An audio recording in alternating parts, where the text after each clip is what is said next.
being alone is different than lonely. I love my alone time. I love to have space, like we've talked about, just to be with myself and maybe be a little selfish about doing the things I want to do, but I'm not lonely. And even there's been some quotes that say that the health risk of social isolation and loneliness could be equivalent to smoking 15 cigarettes per day. Yeah, so I think mindfulness is a really powerful tool. You realize that mindfulness is attainable in any moment and for everyone. I love how John Kabat-Zinn, in one of his books, gives an example of practicing mindfulness when you're washing the dishes. And you're like, what? How could I be like meditating or being mindful washing the dishes? And he describes it as, as you're washing the dishes, sensing the temperature of the water. Is it, lukewarm? Is it hot? As the suds are forming, what does that feel like on your skin? All of these things. And then taking that moment to actually be present and witnessing all of that, that's what mindfulness is. This episode of the Kintsugi Podcast is brought to you by Pause, Breathe, Reflect, which can help you bring mindfulness to your everyday moments.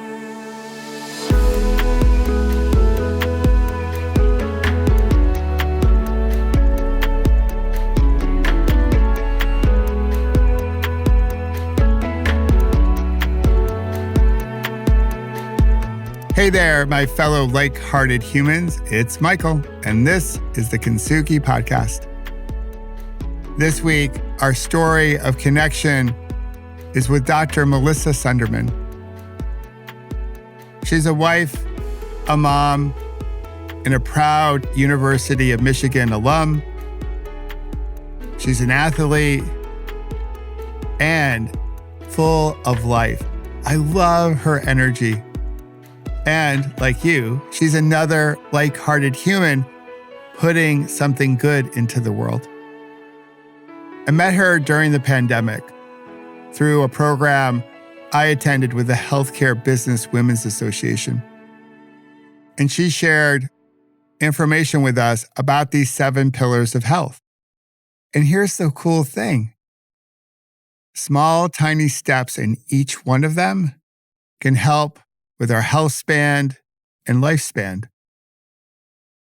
They can help us fully awake to this beautiful gift we call life. So if you're ready, settle into a comfortable posture. Take a healthy breath in and a slow, releasing breath out. And get to know Dr. Melissa Sundermann.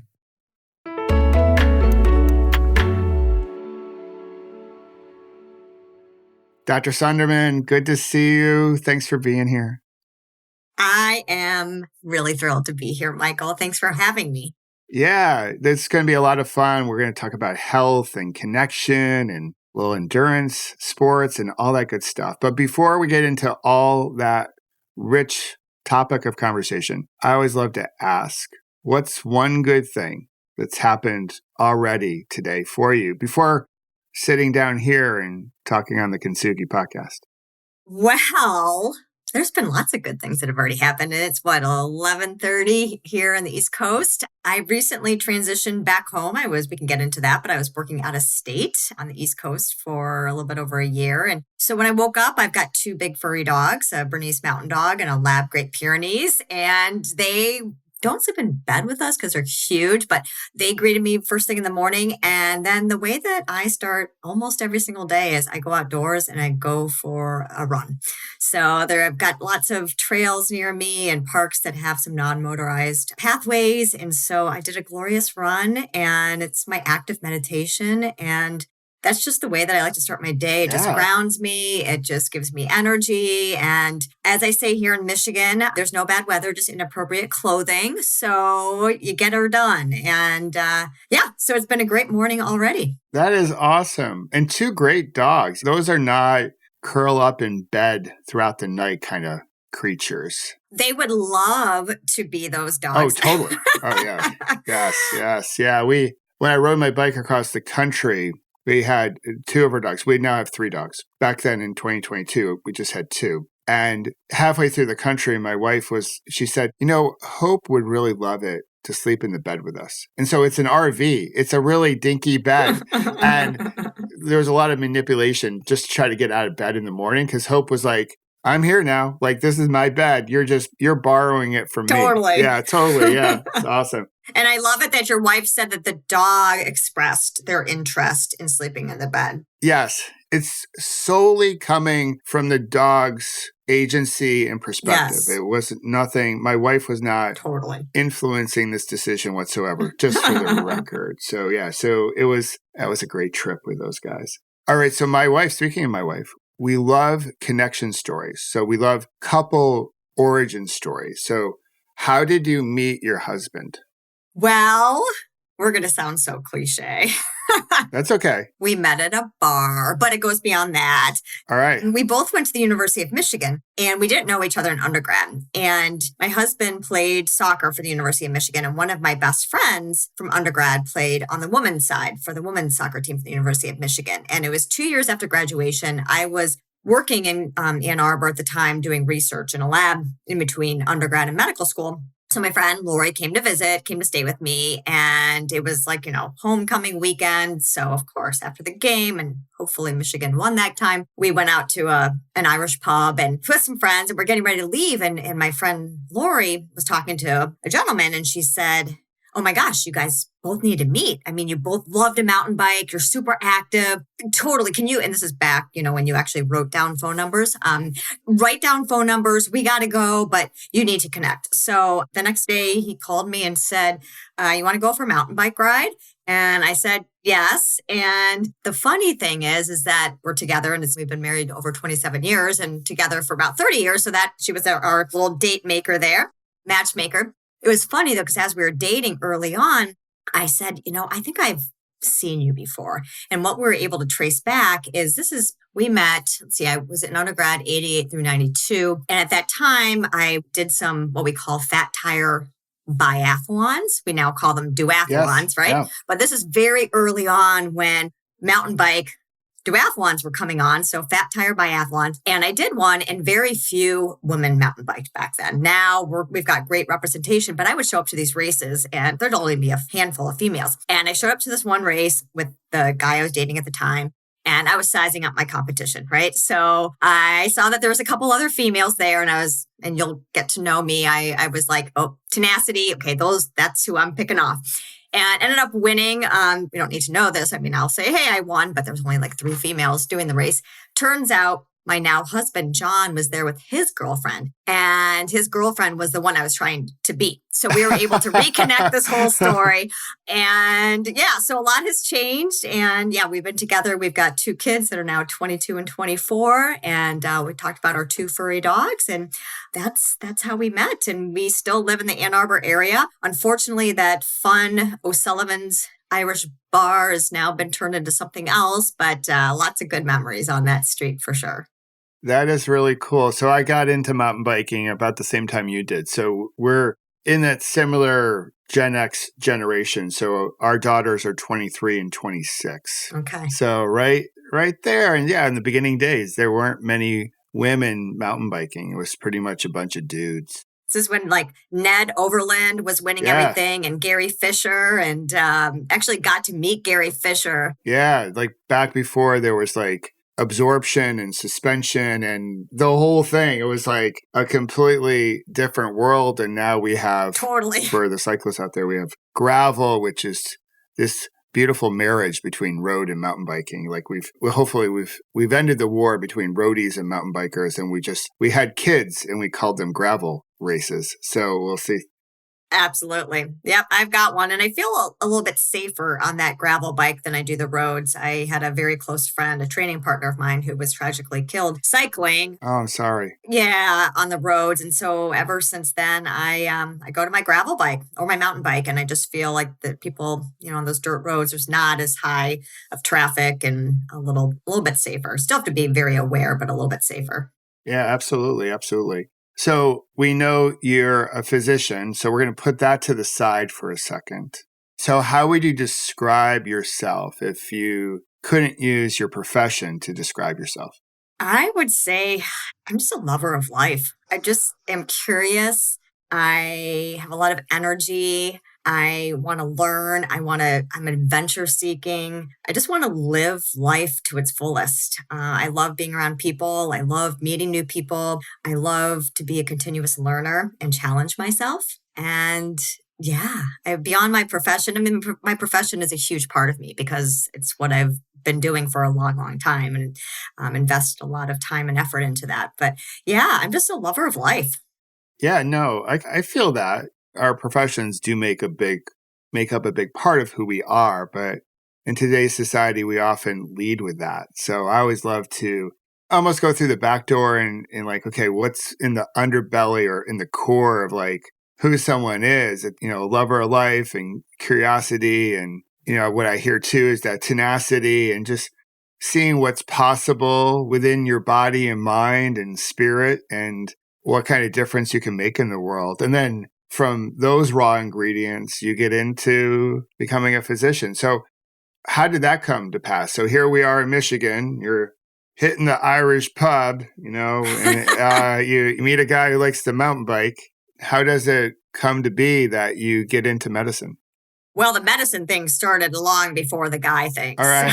So he came along for the ride. Yeah. So probably when I was like 8 or 9 years old, I remember being at a hospital setting, like visiting probably a family member who was in the hospital. And I was just really fascinated by the medical world and just really curious. And I just wanted to walk around and absorb and take it all in and observe everything that was going on. And the interesting thing is like literally, I don't have anyone in my family in medicine at all. You had described your father-in-law being a University of Michigan medical school grad. Nothing. Like not a nurse, not a medical assistant. My dad was in business. My mom owned a ballet studio. Like this is totally out in left field that I was interested in medicine. And so I just had that from an early age. And then during middle school and high school, I was really fortunate to have some really great teachers. Again, we're dating back to when women in science and STEM, this was pre any of that. Yeah, pre-STEM. Actually, like STEM in the public vernacular, that wasn't a thing back then. That's not how we referenced it. Yeah.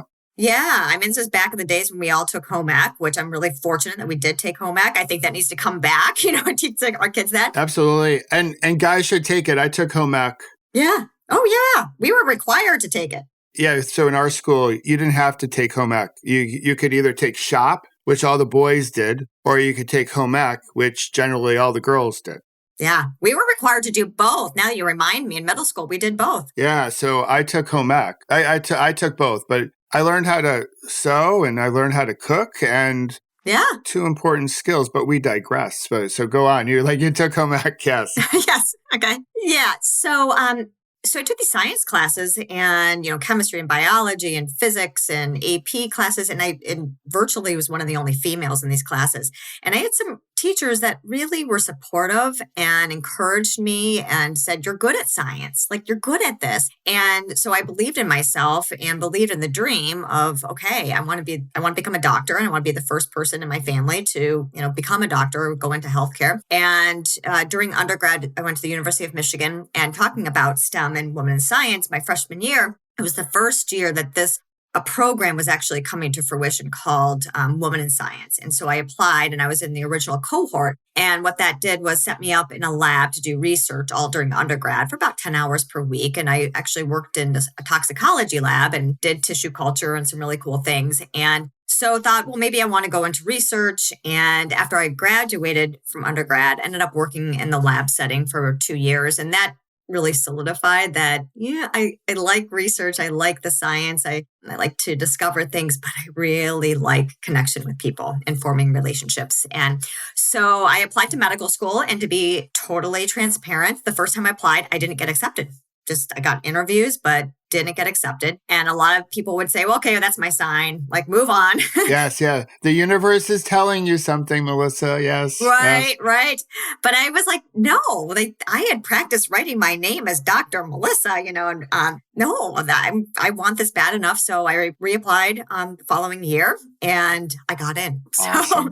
So went to Michigan State University College of Osteopathic Medicine. I'm a DO. And so we took classes with the Michigan State's wonderful because they have both an MD and a DO program. So we take all of our sciences together.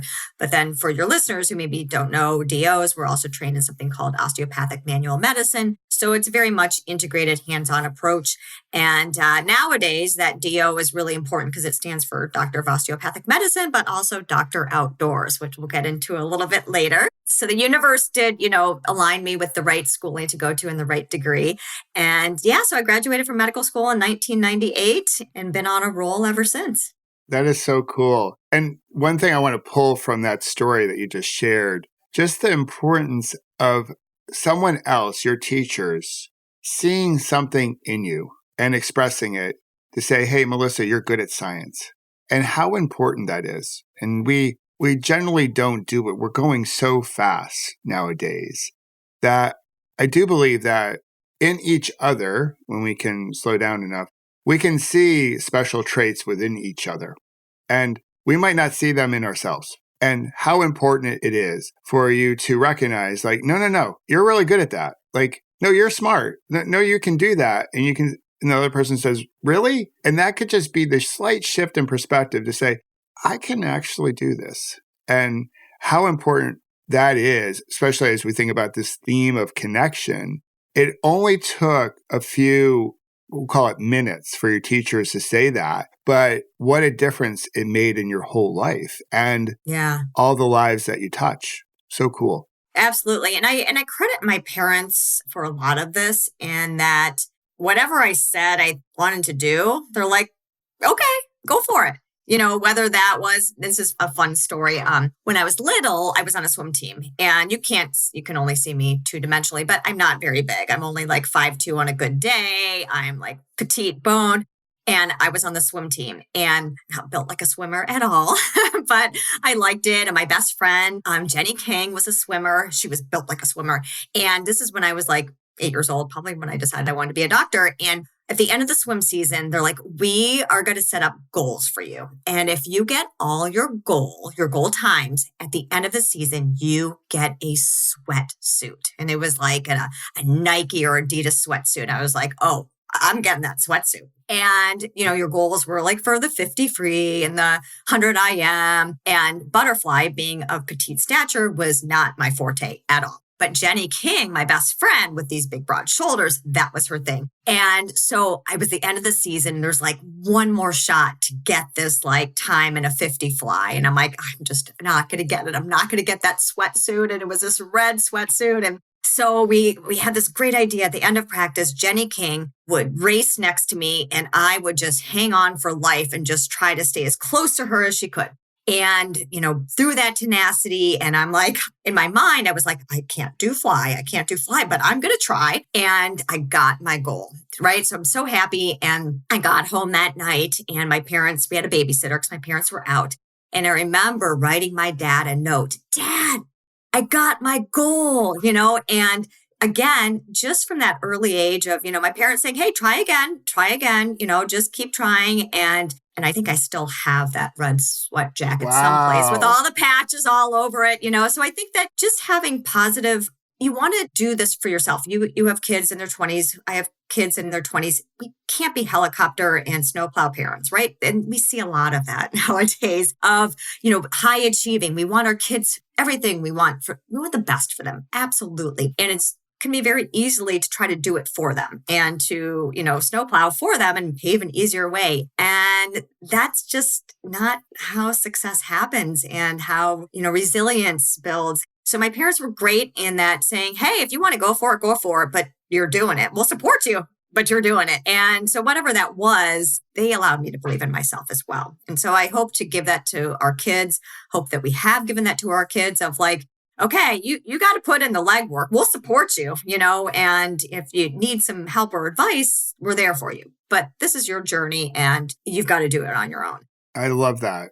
And that's the hardest thing, one of the hardest things as a parent, not to get involved, especially I think even more nowadays, because the world feels faster because it is.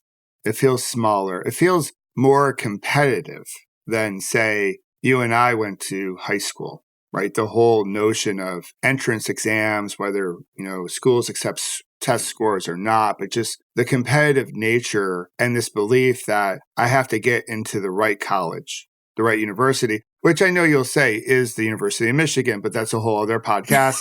But just this whole concept of like what we went through, in our developmental years in high school compared to what kids go through now. And we love our kids so much. We want the best for them. It's so natural just to want to go in and try to make it easy for them because we realize how hard things can be. And then to say, no, we're going to give you some space.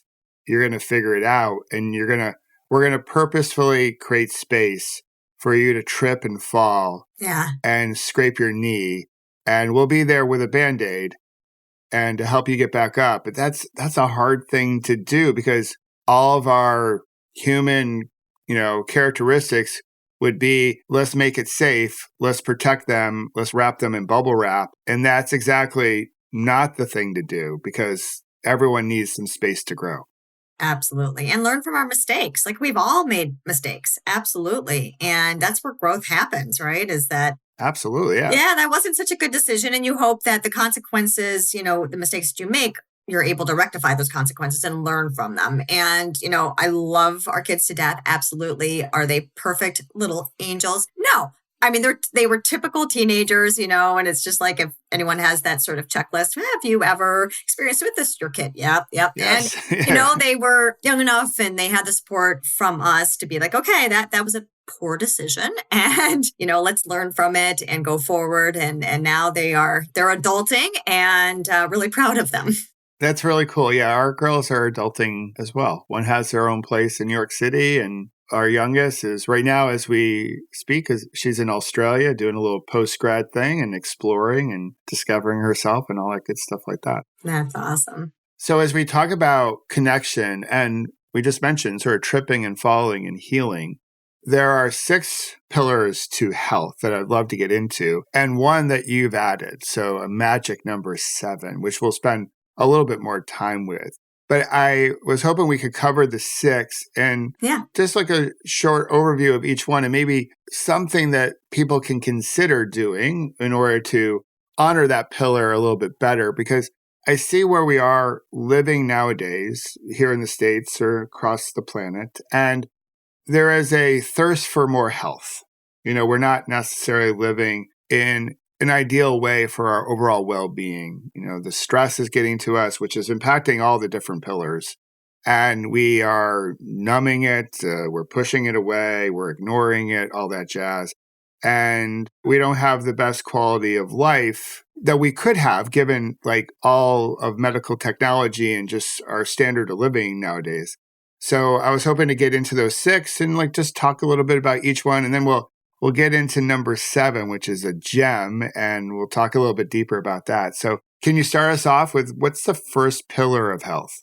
Yeah, well, let me just give you a contextual sort of background and why I have these pillars of health. And that's because I am board certified in lifestyle medicine through the American College of Lifestyle Medicine. So many people have heard about functional medicine or integrative medicine, but some people haven't heard about lifestyle medicine. So we are evidence-based. We have about 4,000 physicians now board certified in lifestyle medicine. There was just a board exam, so that number is growing. About 11,000 members of the American College of Lifestyle Medicine worldwide.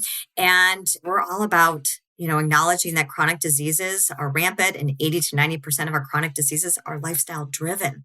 So really believing in getting to underlying root cause of disease and true prevention, starting, upstream rather than downstream with early detection, really all about prevention. So through the American College of Lifestyle Medicine, where I am a diplomat, and then this past fall, I was awarded one of their highest levels, which is a fellow of the American College of Lifestyle Medicine. Oh, congratulations. Thank you. Very proud of that. So now I have more alphabet after my name.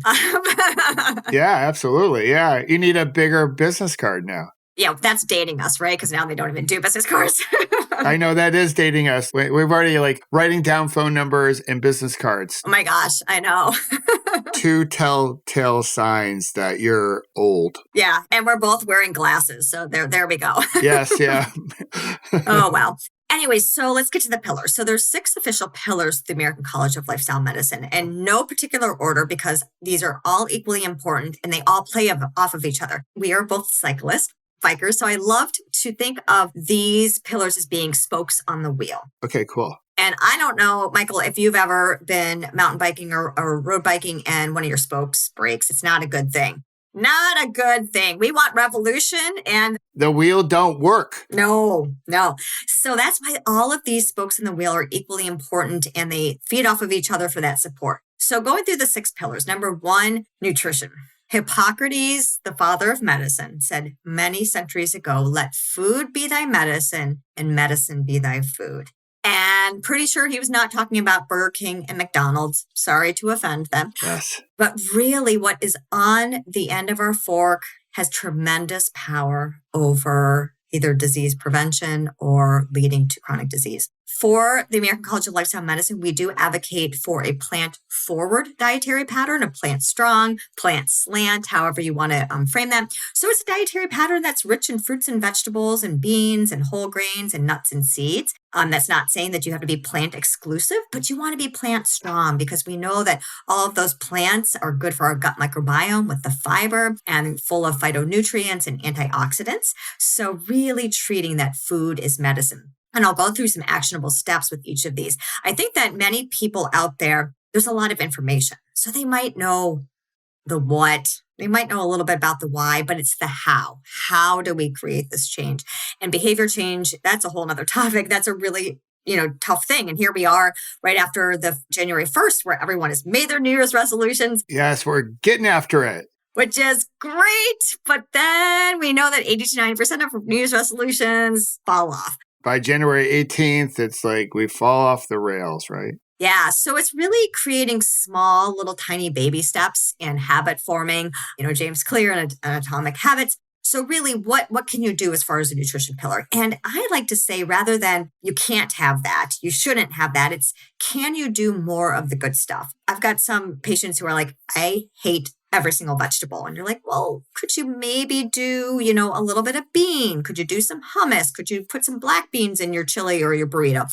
Could you start doing like 1 fruit per day and 1 vegetable? Could you sprinkle some blueberries on your, in your yogurt or on your oatmeal? So just some small actionable steps. And I think with nutrition is about doing more of the good stuff, crowd out your plate, and then trying to do, less of the highly processed foods that we know can really contribute to chronic disease. So that's nutrition.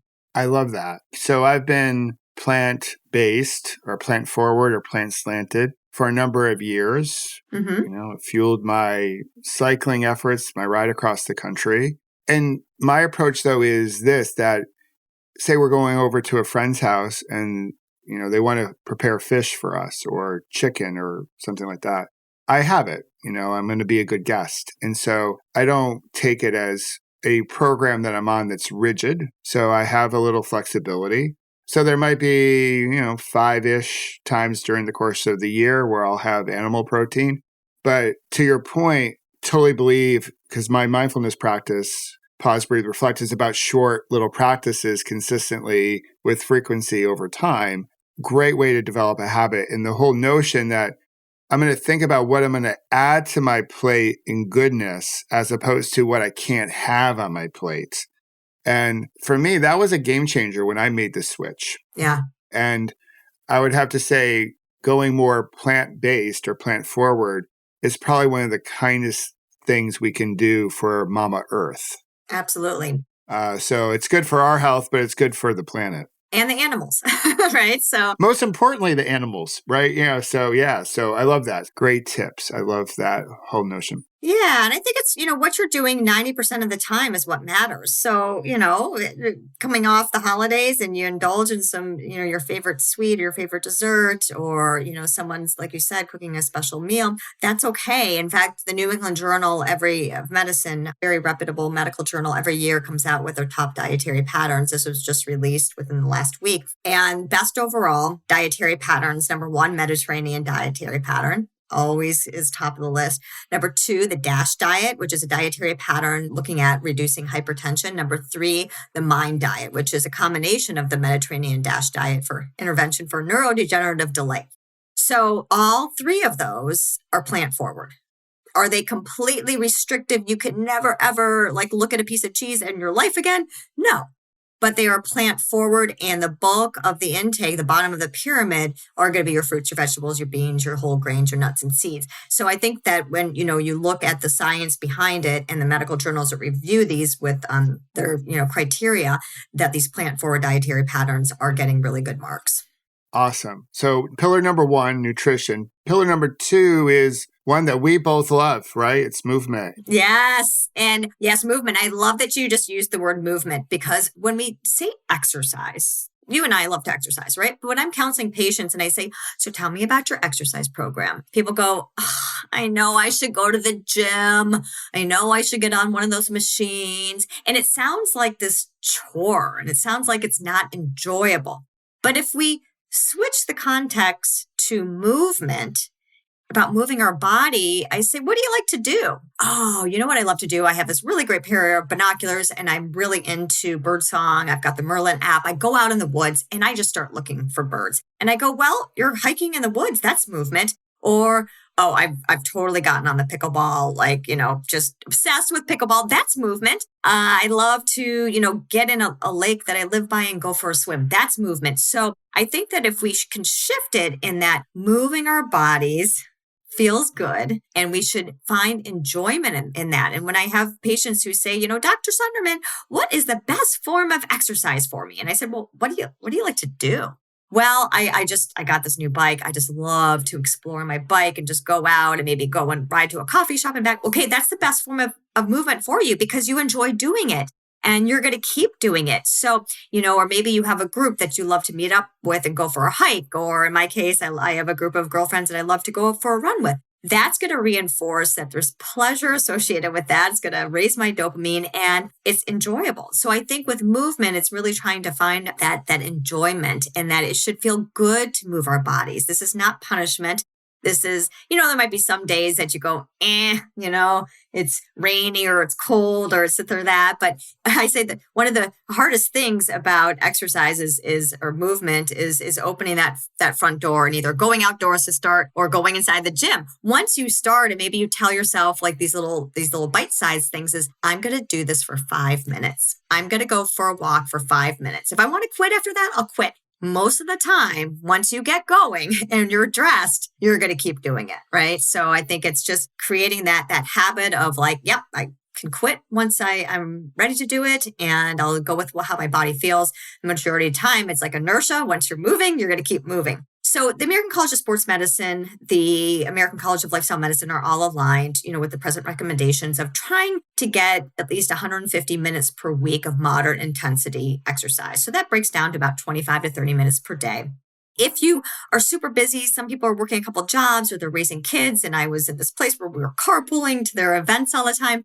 Break that up into like 15 minutes in the morning or 15 minutes while your kid is at practice or at a lesson after school. Go for a brisk walk. Walking is fantastic form of movement, right?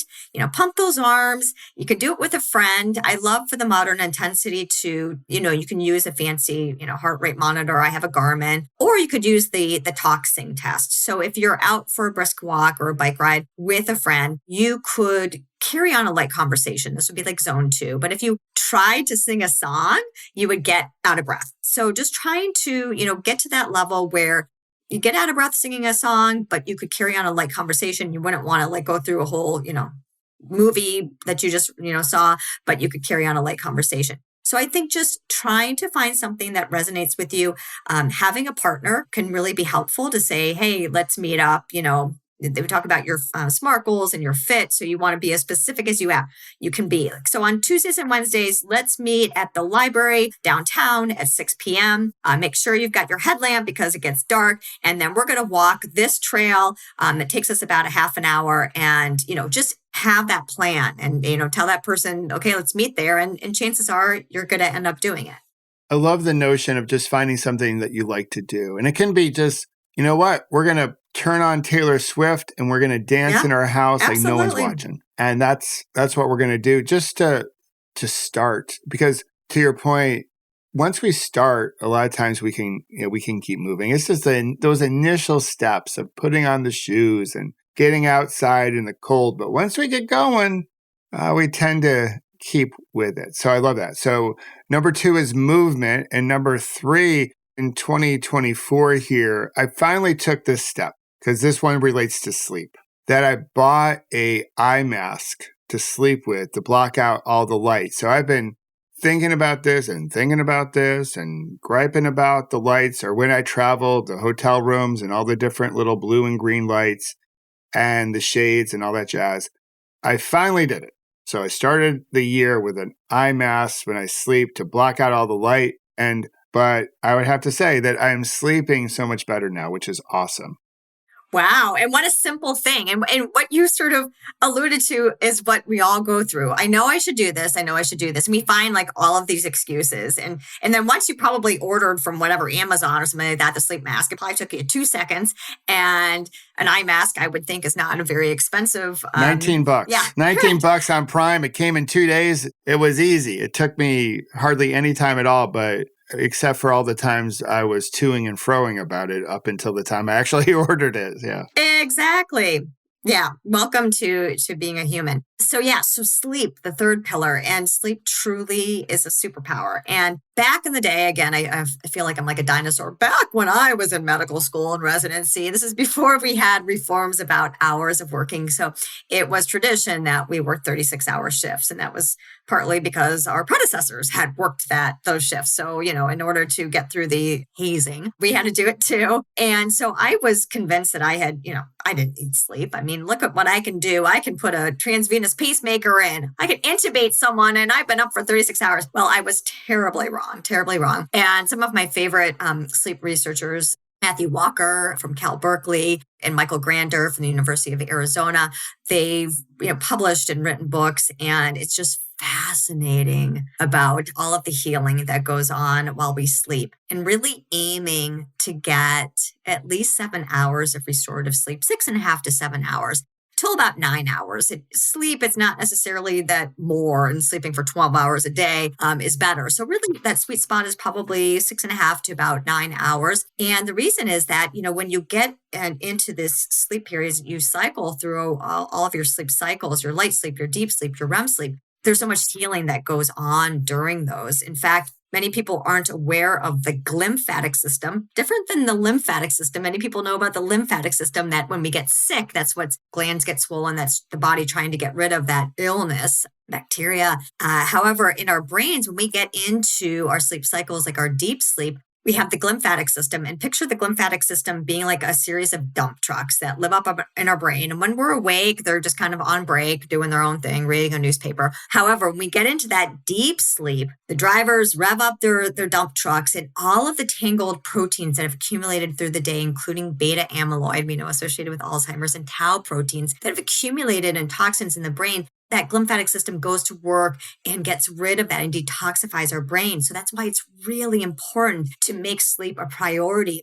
I've changed, myself about how it works best for me is whenever time I have to get up in the morning, I work backwards. So if I have to be up at 5 a.m. for work, and to get my exercise in before work, I work backwards, and I really aim for being in bed by 10 p.m. and being diligent about that. And it's not always easy. That means if you're watching a really good Netflix, you got to stop it, knowing you can come back to it. Or if you're reading a really good book, you just got to put down that book. And then, of course, what you're alluding to is our sleep hygiene behaviors, right? So sleeping in a cool, dark room and, putting away the phones, not watching TV in bed, sometimes people like to take a hot shower or bath right beforehand, and then your core temperature will lower, not eating too late, avoiding alcohol, because we know that alcohol consumption will fragment our sleep, even though it might feel like it helps you fall asleep. You're not going to sleep as well. And then avoiding caffeine after the hour of about noon. So all of those, sleep hygiene, watching like really disturbing shows or news or something like that right before you go to bed, and then practicing some mindfulness as well, but really making sleep a priority. One exception, though, is if you're watching Michigan football right before bed, you're allowed like one night of that each year. Yes. Again, Michael, it's like 90% of the time what you're doing. That's what counts, right? So yeah, that's actually, we just want to keep it real, keep it in perspective. So you mentioned alcohol. So we get to the next pillar. So we know about smoking, some other bad behavior. So we don't necessarily have to talk a lot about smoking. Just don't do it. Alcohol it can get confusing because there was a period of time where the studies suggested that a glass of whatever, a glass of wine, maybe two, can be beneficial. And the research now, if I understand it correctly, says really like no alcohol in any amount is not good. And certainly, I think anyone who's had a couple different drinks or even more than that can probably pick up on the fact that their sleep is disrupted on those nights. They wake up tired and they chase their tiredness with more caffeine. And now we're on this horrible loop. But can you speak to alcohol? We sit here in January as we're talking right now. It's dry January for a lot of folks. So from your perspective, what is the role of alcohol as it relates to our pillars? Yeah, so I absolutely agree with you. I think before we had the French paradox and, drinking red wine and resveratrol. And I'm going to say, have some grapes, get your resveratrol from elsewhere. You're correct. There's no health benefit overall to consuming alcohol, and abstinence is best. And even with that MIND diet that I talked about with the Mediterranean DASH diet intervention for neurodegenerative delay, one of their recommendations was to really cut down, because I think for brain health, people thought, have a glass of red wine. The MIND dietary pattern really recommends of reducing wine. And, here in this country, our recommendations, I think, are too lenient. It's 1 glass or less per female per day and 2 drinks per male per day, but that's 14 drinks a week for a man and 7 for a female. Canada has recently changed their recommendations, and they're across the board. They're like no more than 2 to 3 drinks, male or female, per week. So I think we'll be moving in that direction. We know that alcohol consumption, like we said, will fragment our sleep. We don't sleep as well. In women, alcohol consumption increases the risk of breast cancer. We know that, the caloric intake, its empty calories can increase levels of visceral fat. So visceral fat is going to be not the fat that you can see or pinch, that's subcutaneous fat. Visceral fat is the dangerous fat that surrounds our vital organs. And it has cytokines, and it's inflammatory, and elevated levels of visceral fat can lead to increased risk of insulin resistance, diabetes, certain cancers, dementia, heart disease. So alcohol can increase the risk of visceral fat as well, fatty liver, obviously liver disease. So I agree that, it's difficult because alcohol is tied to a lot of social events, right? Yeah, to our lives, to watch a game, a picnic. Yeah. Even in endurance sports, sometimes after a bike ride, you want to grab a beer. I would say this, giving up alcohol, and again, following the 90% rule. There are days during the year, like our wedding anniversary, or if we're celebrating something, I'll have, a glass of champagne. I'll have a good, nice glass of wine. I might have a microbrew. But again, just like with my plant-based approach, those events throughout the year are rare. But giving up alcohol was one of the best things I've done for my health. When I hit 50, my relationship with alcohol changed. It wasn't unhealthy, like I wasn't addicted to it, but it just made me feel like crap, to be honest. Yeah. I just didn't like how I felt, and that drowsy feeling. So I'd have, a glass of wine at dinner, and I would be lethargic in the evening, and I felt tired, but not tired enough to go to bed. And that was impacting my sleep, which then impacted what I wanted to eat, which then impacted my movement. So moving away from alcohol was one of the best things that I've done. And again, I allow myself a drink or 2 throughout the year if there's a special occasion. Yeah. And I think our culture is really changing with that. If you go, my husband doesn't consume alcohol. And if we go out, there's a lot of mocktails nowadays. And even like we talk about being athletes, there's something called athletic brew that is like non-alcoholic. Yes. Athletic brew is like comes to our house. Not a sponsor of Kintsugi Podcast yet, but who knows? Yeah, because it's like it's beyond O'Doul's, right? There's like hazy IPAs. Yeah, I love it. I think that a lot of people are choosing to not consume alcohol for that very reason. It's just like, all I do is wake up with a headache and I'm tired the next day. It's just not worth it. And then I think for a lot of people, especially over COVID and lockdown, it became habitual. And I think it's trying to uncouple that habit of like, oh, it's been a rough day. I need to relax. How do I relax? It's alcohol, right? So it's thinking, oh, actually, there's a lot of other ways I can relax. How about if I want a beverage, how about if I make a really, special tea, just the process of that and hold it. And Yeah, anything. so I think that it's really, sort of breaking down. Like, I think this is just a habit that you're in. And where I was working previously at Canyon Ranch Wellness Resort, we didn't serve alcohol at the resort. And so I'd have some people who say, gosh, it's not even a big deal. Like, I've been so used to having a couple glasses of wine when I make dinner, but here they don't serve it. And so it's not in the environment. It's not part of the environment. I don't even think about it. So trying to take a break like that and sort of create a different habit to replace alcohol can be really beneficial. Like mindfulness. Yes, absolutely. Absolutely. So on this pillar, you're right, it's avoidance of risky substances. And I think what's important too is that I like to frame that as just avoiding or being aware of buffering. So anything that you're using as an escape. So for some people that might be smoking a cigarette or having a drink or, using recreational substances, or it could be buffering by online shopping or gambling or something that you're doing that just, you go into this mindset of like, you're not in control of it anymore. It's trying to soothe your own emotions. And that's buffering. And yeah, do I go to Amazon and get some Prime? Yes, I do. However, is it become like pathological where I'm just like need to feel better about myself? So I start compulsively shopping. So I think that if you look at this pillar as like buffering and, what are you using a substance or a behavior for is really important to address.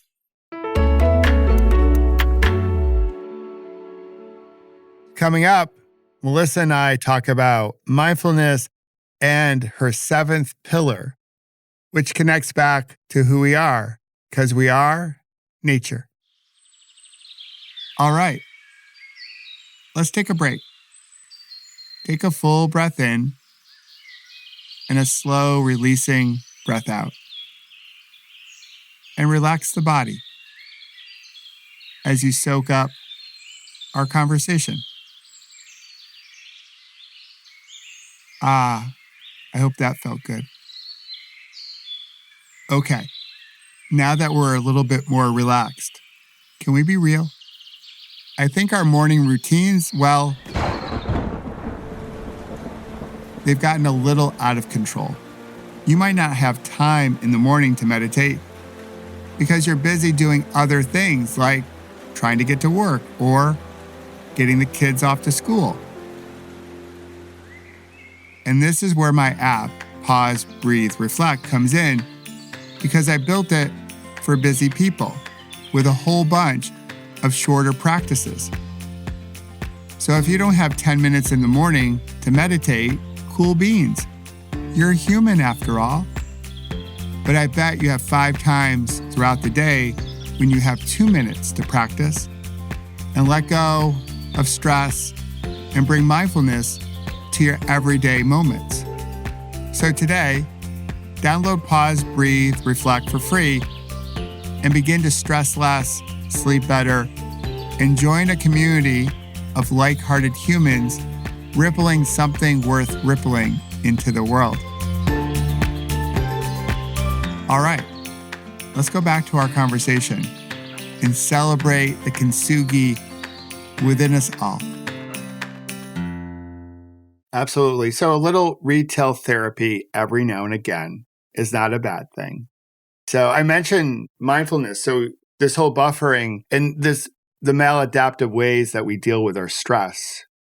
I do think more and more people are waking up to the benefits of mindfulness, which then gets into our next pillar, just how we deal with stress through breath work, mindfulness. And mindfulness is going to help us change our relationship with stress. But the way I look at it is it's more about hitting that sweet spot between this hyper arousal of like go, go, go, go, go that we have and the hypo arousal messaging that we think mindfulness is all about, where we just like totally chill out. It's finding like that sweet spot in the middle, almost like a surfer surfing the waves of the ocean. So can you talk more about how do we deal with stress in a healthy way?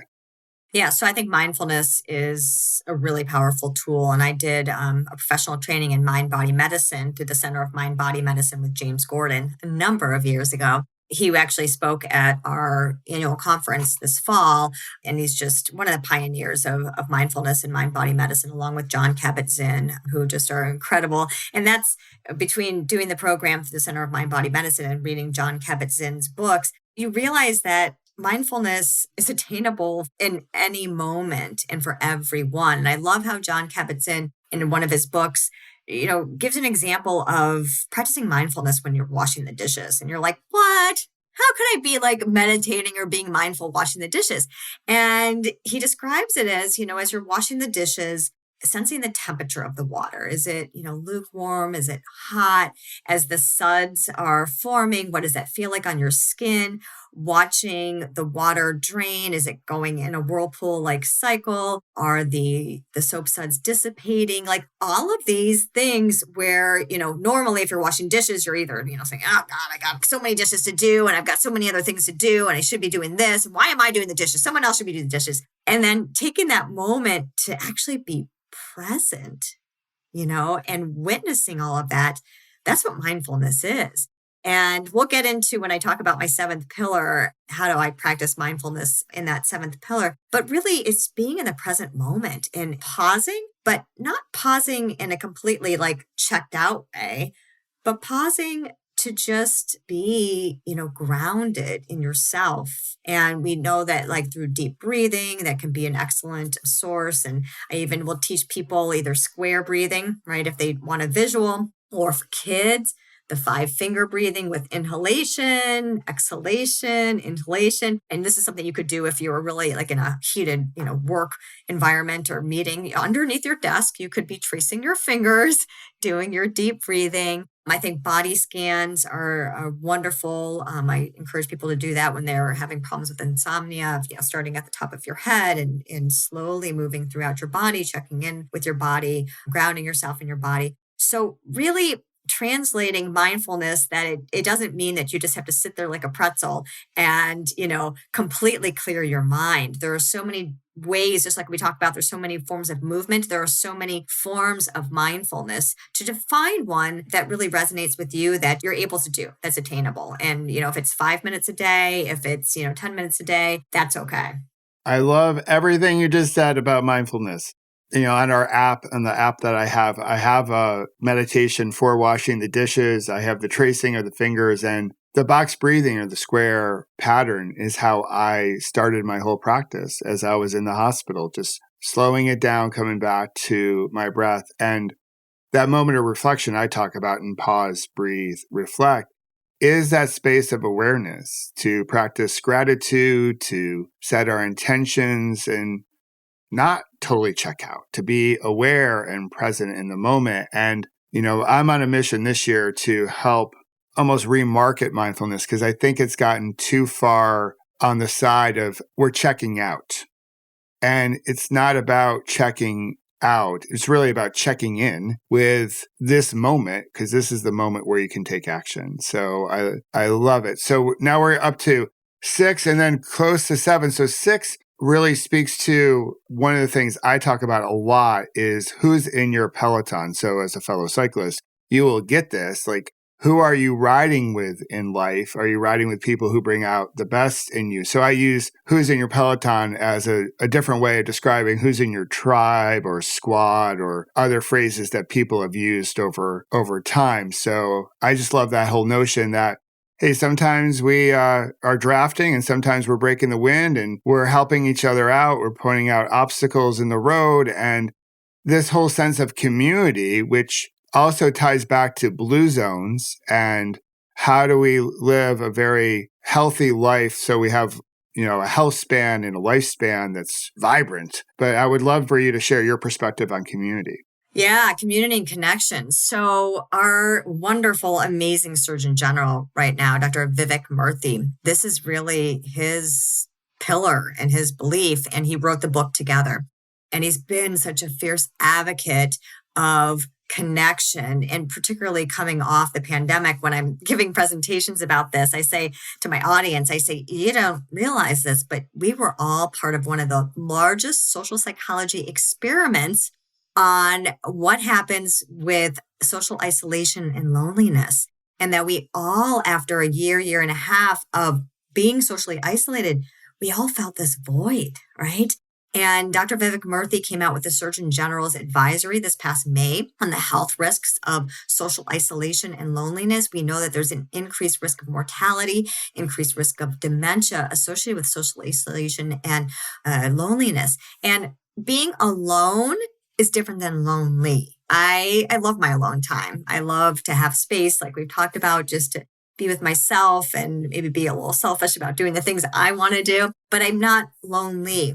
And even there's been some quotes that say that the health risk of social isolation and loneliness could be equivalent to smoking 15 cigarettes per day. Wow. Which is nuts. Yeah. That's just nuts. Yeah. And, we particularly see this when I show a graph when I talk about brain health throughout our trajectory of our life, health risks of cognitive decline. Social isolation and loneliness as we get into our 70s and 80s is just, it's so important. My parents are both in their 80s. They're down their snowbirds for the winter. It's the best thing they could do. They're in a condo with a bunch of other people. They're going out all the time. They're meeting up for cards and really just being around other people. I don't think we realize the implication of that. And when you talk about the blue zones, the 5 original blue zones, Singapore is now coming in for that 6th.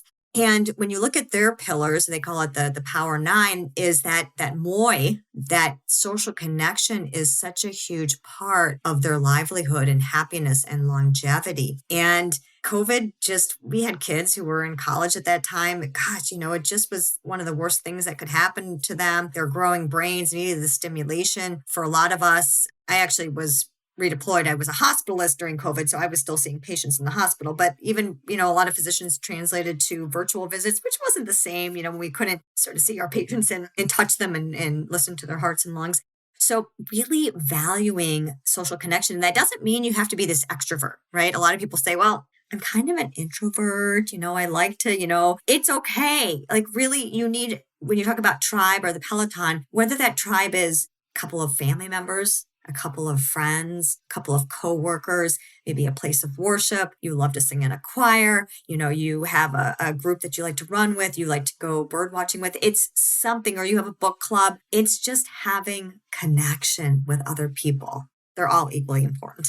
All the pillars are equally important. I think we have undervalued the importance of social connection.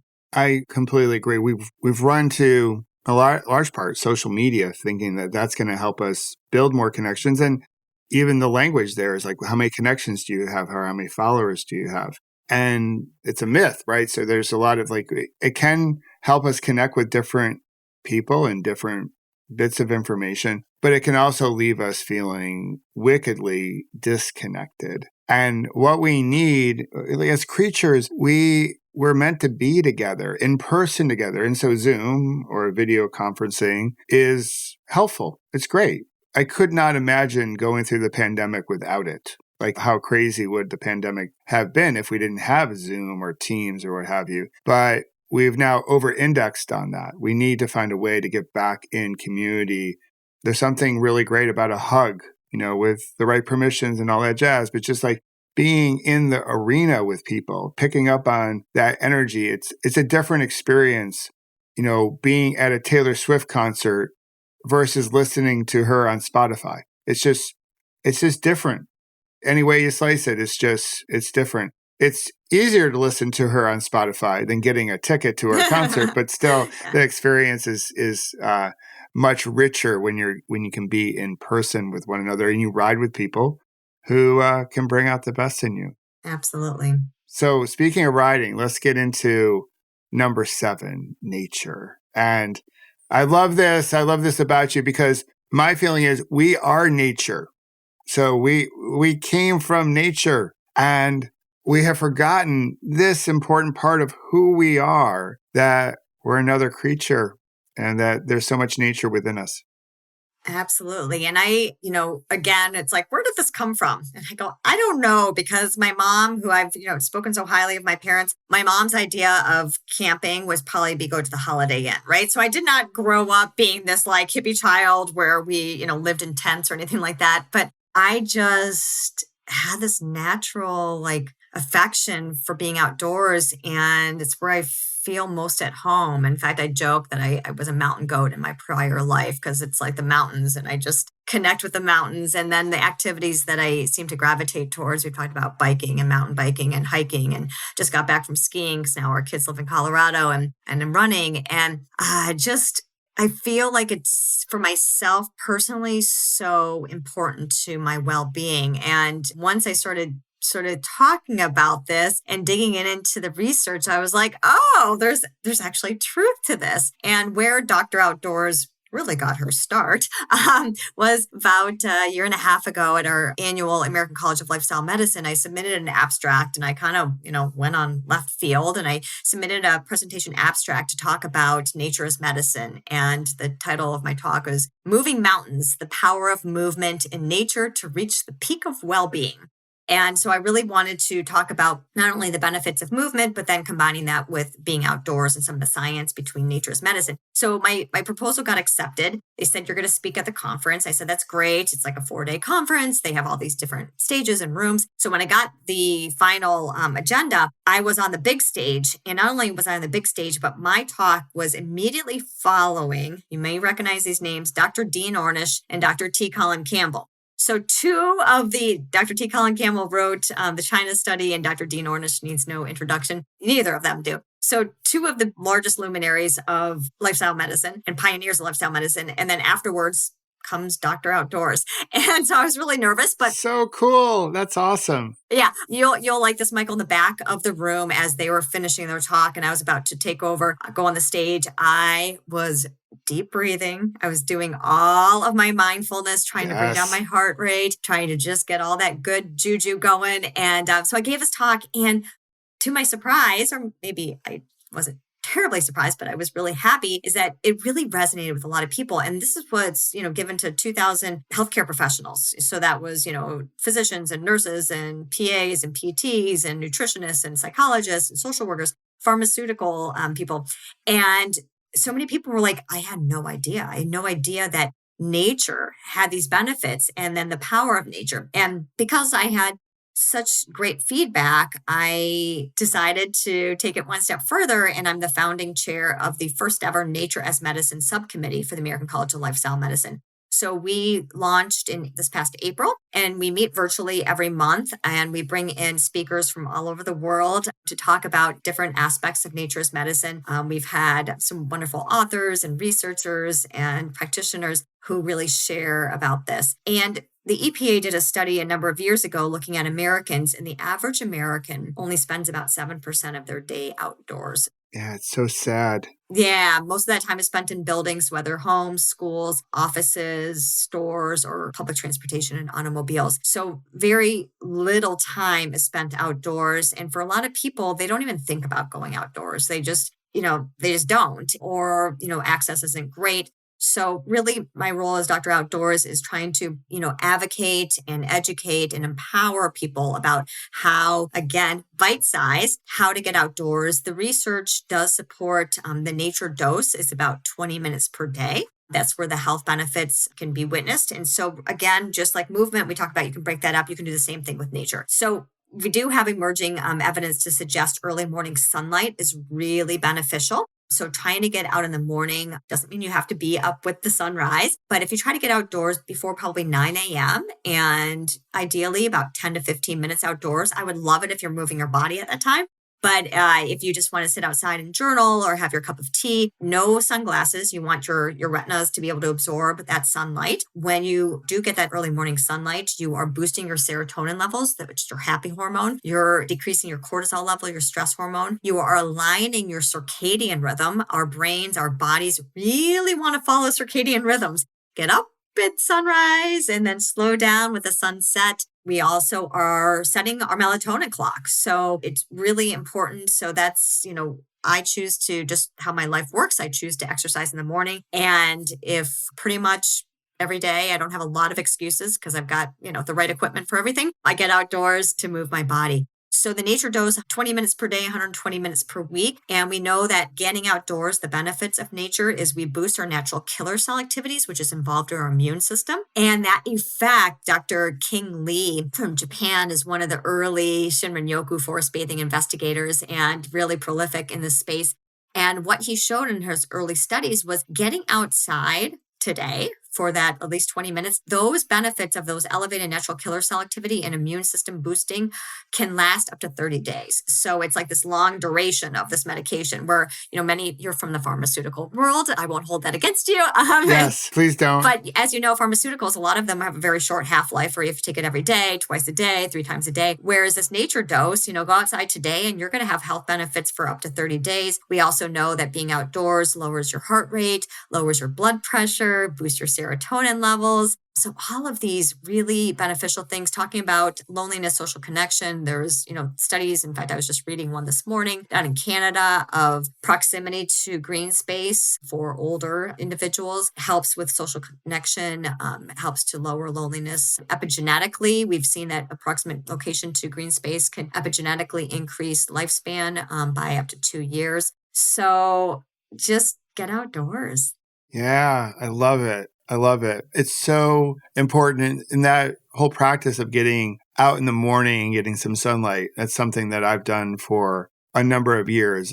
I don't want to say I'm sensitive, but when it gets to be summertime, June, July, August, like I'm up early, and then in December and January, I tend to sleep a little bit later because I'm following the sun. And it's just sort of my pattern. And coming from, as you mentioned, coming from my corporate career in pharmaceuticals, going through everything that I've gone through, there's a role for Western medicine as we see it.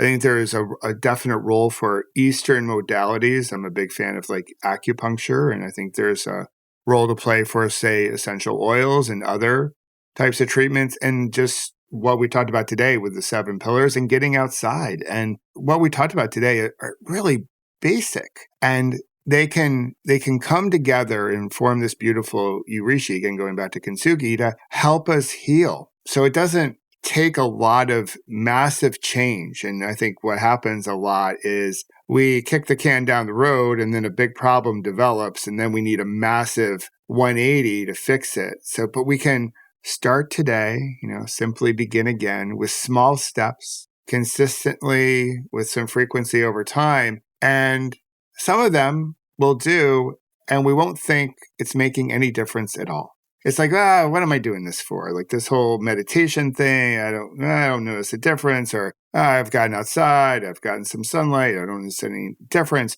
But when we string several days together, a week, a month, 6 months, and then we look back, that's when we see, wow, we actually have made a lot of progress. Just like going to the gym once isn't going to do much except probably leave you feeling a bit sore the following morning. But when you move your body and do some strength training and some cardio and maybe some yoga to get some flexibility, which we need as we get older, you combine all that, short bites, small bites, over time, it can make a huge difference. And that's what I love about your approach.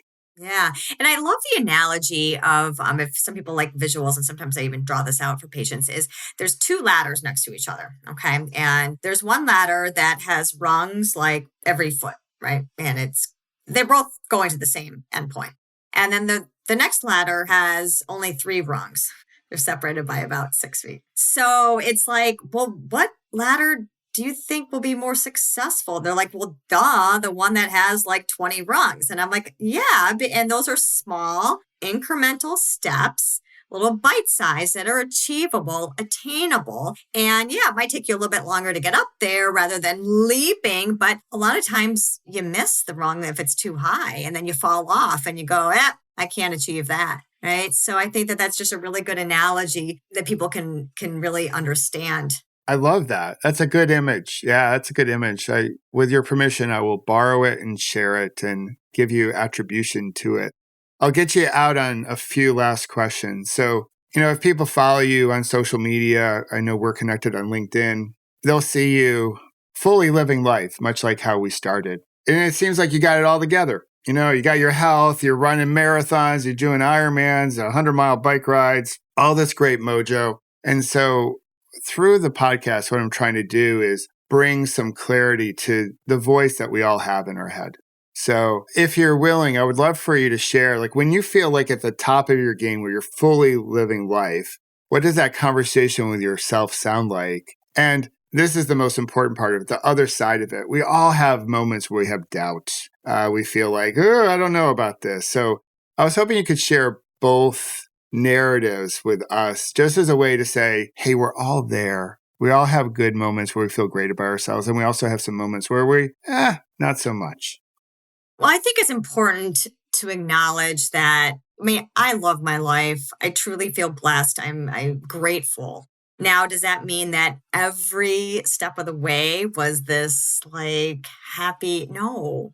It's, we're both in our 50s. And by the time you get to your 50s, before then, even, there's just some storylines that you go, whoa, I wouldn't have written that in. But it's my life. And what it truly, the gift is that until I went through some really difficult periods of life, I think it made me more authentic. It made me less judgmental. It made me more human. And I became not only a better person, but also a better clinician and healer, in that I might have not shared the same experience as one of my patients or one of my friends. However, was some really, really rough times. And you think, God, how do I even keep going forward? And somehow you find that resilience. And I think that's where the good voice is that even in those really crappy times that you think, oh my God, like I don't even have like money to cover, the mortgage, or I don't like, what am I going to do? Is that there's this inner voice that says like, keep believing in yourself. And this is cliche, but I always go with the universe has a plan for me. And sometimes you go, universe, like seriously, we're having to do this like little circuit, like, do we have to take this little side path first? But then you reflect back and to have gratitude to learn from those lessons and to sort of look back and say, wow, like you did it, girl. Yeah, you can get through some hard moments. That's awesome. Yeah. And I think that's like, we're endurance athletes, both of us. And I think that I've talked about this before in other podcasts, that when I'm doing some of those endurance events, it's like a really good life analogy. So I've done a bunch of marathons, I've done some Ironmans, and there's always a point in those long races that I'm like, I'm done.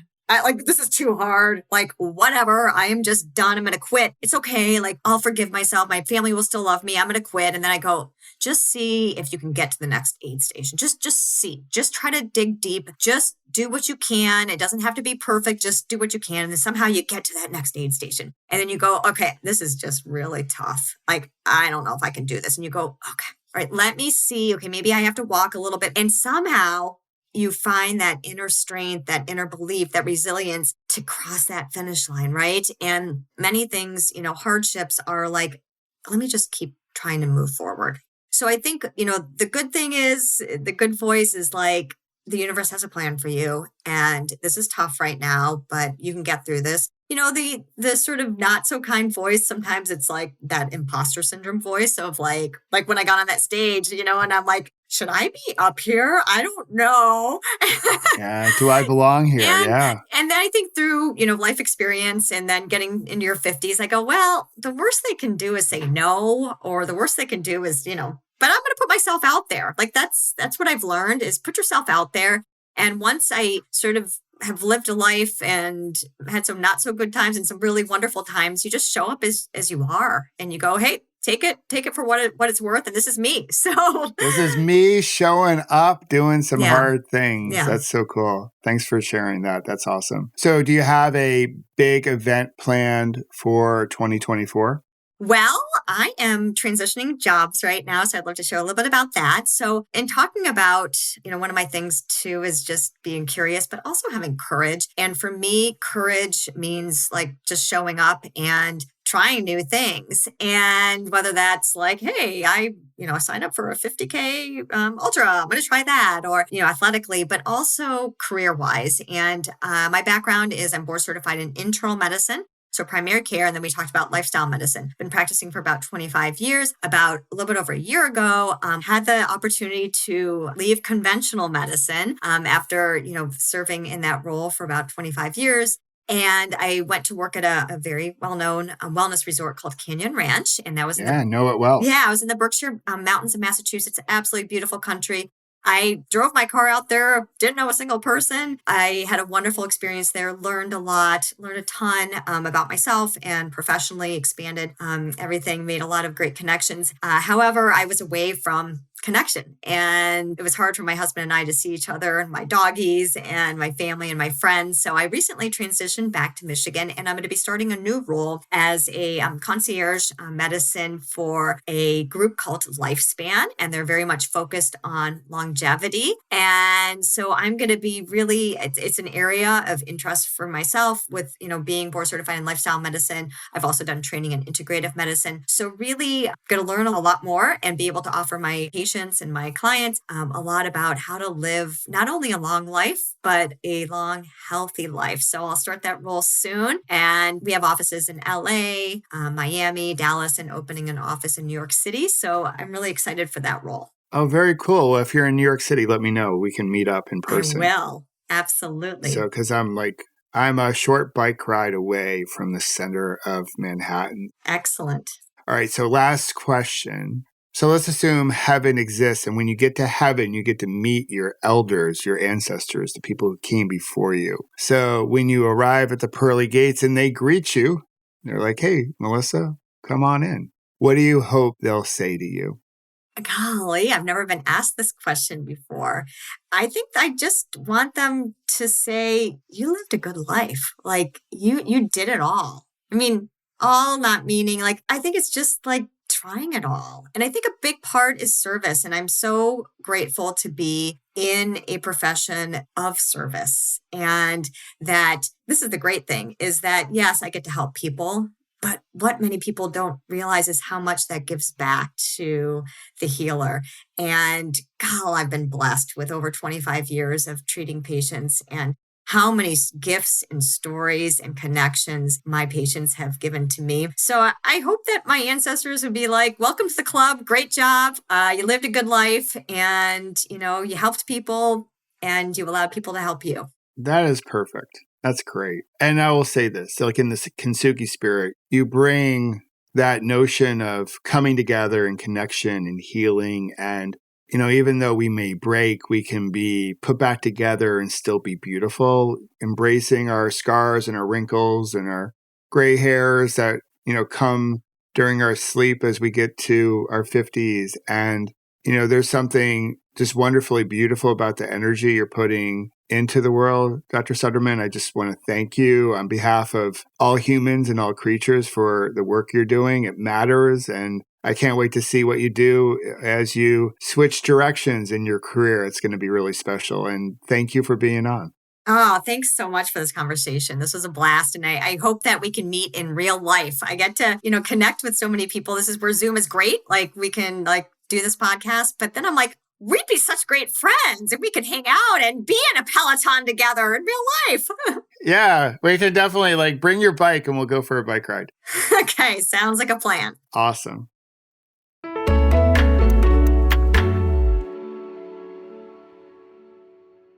Pour me a glass of whatever Melissa's drinking. I just love her energy. And I hope you enjoyed her story of connection and the wisdom she shared about the 7 pillars of health. We can do this. We can step in and improve our well-being with small steps done consistently with frequency over time. I love what she shared about nature. It's so important to get into nature because we are nature. As you might know, we like to do a short meditation based on this week's story of connection. This week, we'll do a practice to invite one of the pillars to come forward. One pillar that you can take one small step forward with. So if you're ready, settle into a comfortable posture. You can close your eyes if you like. Of course, you can leave them open. And we'll drop in. Let's start with a few healthy inhales and slow releasing exhales. Allowing yourself to come into this moment as you think about the wisdom Dr. Sundermann shared with you.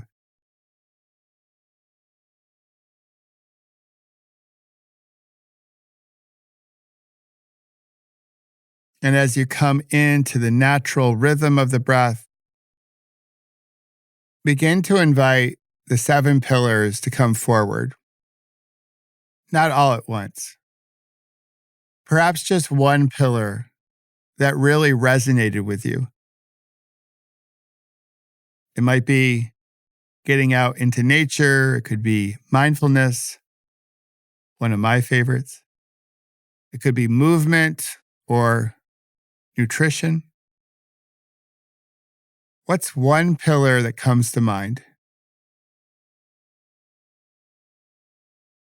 And as it comes forward, what's one small step you can take to become more aligned with this pillar, to help improve your health span and lifespan? What's one small step you can take with confidence that you can take that step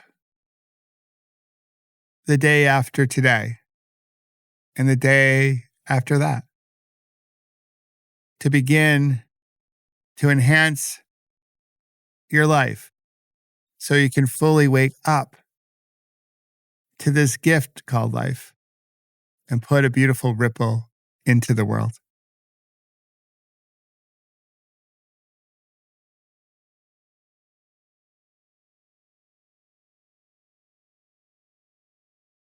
All right, nice job. You can begin to ease your attention if you like, and slowly flutter the eyes open and wiggle those beautiful fingers and toes, and give your body a little stretch. If you like, you can journal about this or reflect on it a little bit further. And now I want to thank Dr. Sundermann once again. We so appreciate the ripple you're putting into the world, your wisdom, your energy, and all that you're doing to make life better for others.